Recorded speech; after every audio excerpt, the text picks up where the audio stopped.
ఏలియా ప్రార్థన పరుడే, మామూలు ప్రార్థన పరుడు కాదు, మనలేగా అవసరమైనప్పుడే ప్రార్థన చేసేవాడు కాదు, ఆసక్తితో ప్రార్థన చేసేవాడు. యాకోబు రాస్తాడు తన పత్రికలో, ఏలియా మన వంటి స్వభావము కలిగిన మనుష్యుడే. He was a man just like us. మన వంటి స్వభావం. ఎవరైనా పొగిడితే పొంగిపోవడం, ఎవరైనా తిడితే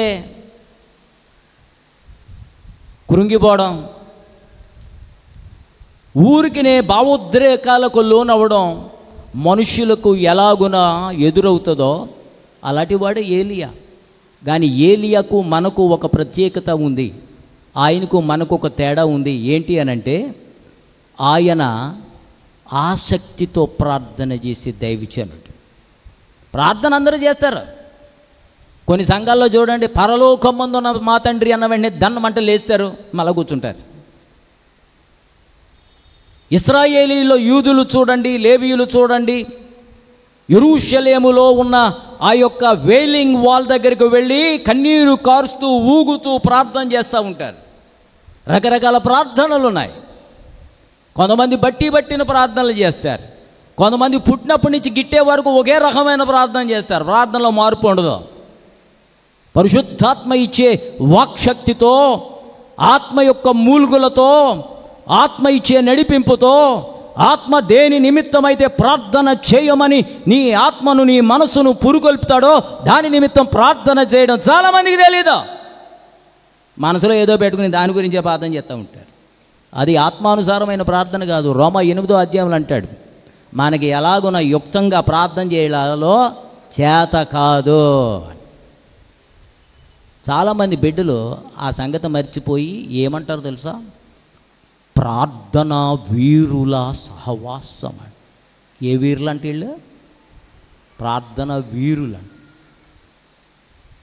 ప్రార్థన వీరులు. వీరులేంటి? పౌలు గారు ఏమో రోమపత్రిక 8వ అధ్యాయంలో యుక్తంగా ప్రార్థన చేయడం మనలో ఎవడికి తెలియదంటే ప్రార్థనలో వీరులే. ప్రార్థనలో వీరులు ఏముండరు.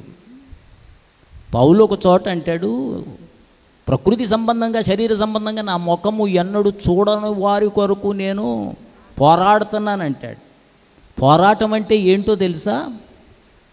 యాకోబు నాన్న ఇంటికి వస్తున్నప్పుడు, తిరిగి వస్తున్నప్పుడు ఆ రాత్రి మజిలీలో ఒక వ్యక్తి కనబడ్డాడు. ఆ వ్యక్తి మామూలుగా లేడు, జాగ్రత్తగా చూస్తే దేవదూతలాగా కనపడ్డాడు.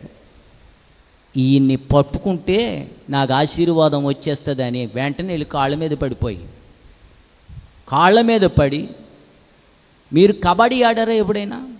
ఎంతమంది కబడ్డీ ఆడారు? చిన్నప్పుడు గురించి నేను ఇప్పుడు కబడ్డీ ఆడడానికి ఆటల పోటీలు పెట్టండి, కంగారు పడకండి. ఆడారా? కోతకొచ్చిన వాడిని ఎలా పట్టుకుంటారు? జుట్టు అట్టుకుంటారా? ఏం పట్టుకుంటారు చెప్పండి అన్న. అయ్య బాబు, మిమ్మల్ని చూస్తుంటే అసలు కబడ్డీ అంటే ఏంటో తెలియని దేశంలో పుట్టి పెరిగినట్టు మన వాళ్ళు మామూలుగా ఎవరు బిల్డప్లో ఏ పట్టుకుంటారో కాళ్ళు పట్టుకున్నాడు, బంధమై ఇచ్చాడంటే మళ్ళీ ఆడు కదలలేడు, మెదలలేడు. హలో, యాకోబు గారు చిన్నప్పటి నుంచి ఇలాంటి వీటిలో అగ్రగణ్యుడు. మామూలుడు కాదు. అమ్మ వెనకాల చెంగట్టుకి తిరిగి ఎలా నేర్చుకున్నాడు ఇలాంటి అన్నీ నాకు తెలియదు. కానీ దేవదూత కాళ్ళు పట్టుకుని వదిలిపెట్టలేకపోతున్నాడు. దేవదూత కాళ్ళు పట్టుకుని బంధించేశాడు. ఒరే వదలరా నాయన, వదలనా? ఏం కావాలి నీకు? నీవు నన్ను ఆశీర్వదిస్తేనే కానీ. హోషేయలో అంటాడు, అతడు మగ సిరి గలవాడై దేవునితో పోరాడు. ఎలా పోరాడు? కన్నీరు కార్చుచు అన్న మాట ఉండాలి నాన్న, ఉందా? అతడు కన్నీరు విడిచి. పోరాటం అంటే ఇది గనక ప్రార్థన వీరులని పెట్టుకోవడం, ఫ్లెక్స్లు వేయించుకోవడం మానేయండి. బిల్డప్లు కాదు.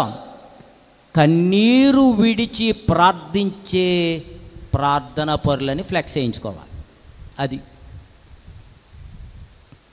వీరులు శూరులు కాదు, ప్రార్థనతో ప్రభు పాదాలు తడపగలిగిన ఆత్మీయ అనుభవం, ప్రార్థించే అనుభవం మనకు ఉండాలి. నమ్మిన వారు హల్లెలూయా చెప్పండి. హల్లెలూయా, హల్లెలూయా. ప్రార్థన అంటే కన్నీళ్ళు కారితే ఒకవేళ మనం వేసుకున్న అవన్నీ కరిగిపోయి మళ్ళీ హ్యాంకీ కంటేసుకుంటాయి అని చెప్పి ఇంక లోతుకి వెళ్ళని కంగారు పడవద్దు. కొంతమందికి కన్నీరు రాదు, కొంతమందికి ఏమో ఊరికనే ముసలి కార్చినట్టు కన్నీరు కారుతూనే ఉంటారు. కొంతమందికి ఏమో అసలు ఒక సొక్క కూడా కన్నీరు రాదు. మీరు పొడి చేయండి, ఏం చేసేయండి, కన్నీరు రాదు. కొంతమందికి అన్న వెంటనే ఒక సేరుడు ఏది మన వాళ్ళు అంటారు కదా, గుడ్డుకి కొంచెం నీళ్ళు ఎడతారట. గుడ్డు అంటే కోడిగుడ్డు కాదు, ఈ గుడ్డుకి కొంచెడంటే తెలుసా మీకు? ఏం తెలియదమ్మా మీకు. నేను ప్రసంగం చేస్తున్నప్పుడు ఫారిన్ వెళ్ళి ప్రసంగం చేస్తున్నట్టు అనిపిస్తుంది నాకు. అంత మేధావులు మీరు. యాకోబు యుక్తి గలవాడైనా కన్నీటితో ప్రార్థించానన్న మాట మనకి ఏం తెలియజేస్తుందో తెలుసా? అతని యొక్క సున్నితమైన హృదయాన్ని తెలియజేస్తుంది. Even though he was very wise in a natural sense, yet he was very sensitive. హృదయంలో చాలా సున్నితమైన హృదయం. దేవదూతను చూసిన వెంటనే కాళ్ళు పట్టుకున్న వెంటనే ఏడుపు వచ్చేసింది. నీ హృదయం సున్నితంగా ఉన్నప్పుడు ఆరాధన చేస్తూ ఉంటే నీవు దిక్కులు చూడలేవు. నీలో నుంచి, నీ అంతరంగ పురుషుల్లో నుంచి పాపాత్మురాలైన స్త్రీ యేసయ్య పాదాల మీద పడినప్పుడు ఎలాగైతే ఆమె తన కన్నీటితో యేసయ్య పాదాలను తడిపేసి తన యొక్క శ్రేష్టమైన హృదయములో నుండి ప్రవహించే ప్రార్థన చేసిందో, ఆ మూలుగులతో తన యొక్క వెంట్రుకలతో యేసయ్య పాదాలను తుడిచిందో. ప్రార్థించడం అంటే అది. తూతో మంత్రం, తుమ్మకాయ మంత్రం, our father in heaven hallowed be thy name. ఈ బిల్డప్లేమో. దేవునితో పెనుగులాడేవాడే ప్రార్థన పరుడు. దేవుని కాళ్ళు పట్టుకుని దేవునిని బంధించేవాడే ప్రార్థన పరుడు.